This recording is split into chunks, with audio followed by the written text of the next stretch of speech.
Penulis, Apa itu ya? Damai Mendrova. Sang merah putih berkibar di tiang pagar balkon lantai 2. Bangunan itu masih terlihat gagah meski sudah tua. Menantang Danau Toba, berisi sejarah jejak pendiri bangsa. Mangasi mengisahkan apa yang ia ketahui tentang sejarah Soekarno. Sejak duduk di bangku sekolah dasar, Mangasi sering bermain-main di pesanggerahan.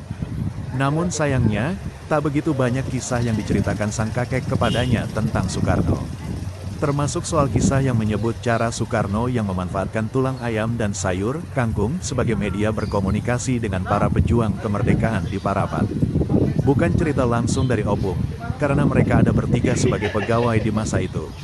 Ini bukan cerita di tahun 1949, mungkin diceritakan setelah peristiwa itu, lalu diceritakan secara turun-temurun, kata Mangasi.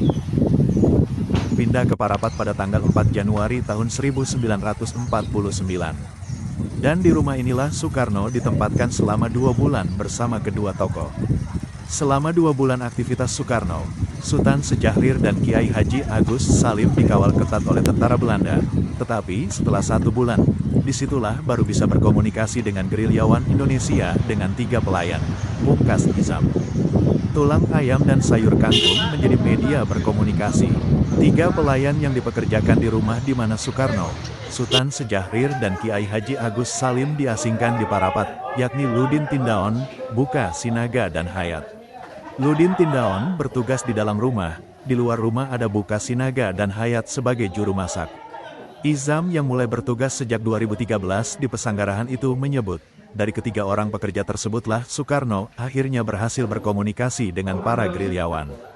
Media yang digunakan Soekarno, dengan memanfaatkan makanan yang ada, yakni tulang ayam dan sayur kangkung. Diceritakan, setiap kali makan, Soekarno meminta agar Ludin Tindaon membawakannya daging paha ayam.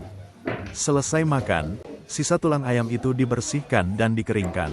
Di tulang tersebutlah, Soekarno menyisipkan surat untuk dibawa kepada para gerilyawan. Begitu juga ketika Soekarno jalan-jalan di luar rumah, ia meminta agar dibawakan sayur kangkung. Dari batang kangkung tersebutlah Soekarno menyisipkan surat untuk para pejuang. Dan disampaikan ke Buka Sinaga, bahwa dari batang kangkung itu ada isinya surat. Itulah cara beliau berkomunikasi dengan gerilyawan di sini, ucap Izam. Dari komunikasi antara para Soekarno dan pejuang, diutuslah pasukan Siliwangi untuk merebut Soekarno dan kedua tokoh bangsa pada Maret tahun 1949. Pasukan pun mengepung Parapat baik dari darat dan danau. Namun rencana penyerangan pun dibatalkan oleh Sultan Sejahrir yang saat itu menjabat sebagai Perdana Menteri. Pembatalan menyusul rencana pemindahan Soekarno ke Bangka. Kata Sultan Sejahrir, jangan bergerak dulu, karena kami mau dibawa pindah ke Bangka. Akhirnya Soekarno dan kedua tokoh dibawa pindah, dan disitulah dijumpakan lagi dengan Hatta di Bunto. Beberapa bulan di sana, barulah terjadi konferensi meja bundar di Den Haag. Dari Indonesia diutus Bung Hatta dan dari Belanda Ratu Belanda. Barulah di situ Belanda mengakui kedaulatan Indonesia, pungkas Izam.